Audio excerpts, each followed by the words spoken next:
The Sabarmati report movie completed. Vikrant గారు, మీ story selection బాగుంటుంది. ప్రతి మూవీని చాలా డిఫరెంట్గా సెలెక్ట్ చేసుకుంటారు.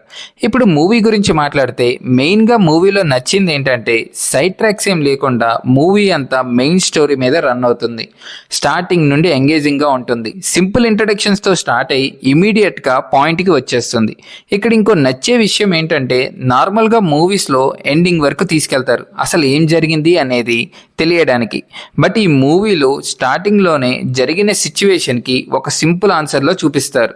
ఇప్పుడు తెలిసిపోయింది అన్నట్టు కాకుండా ఫైనల్ రిజల్ట్ కోసం వాళ్ళు చేసే జర్నీ స్టెప్ బై స్టెప్ చాలా ఇంట్రెస్టింగ్గా ఉంటుంది.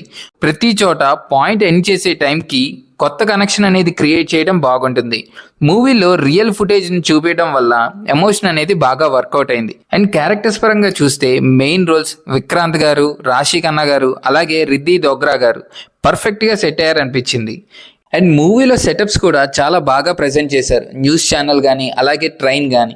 ఓవరాల్గా మూవీ బాగుంది. కానీ ఒక్క మాట, మూవీని మూవీలా మాత్రమే చూడండి. ఈ రివ్యూ మీకు నచ్చినట్టయితే please like, share and subscribe. Thank you.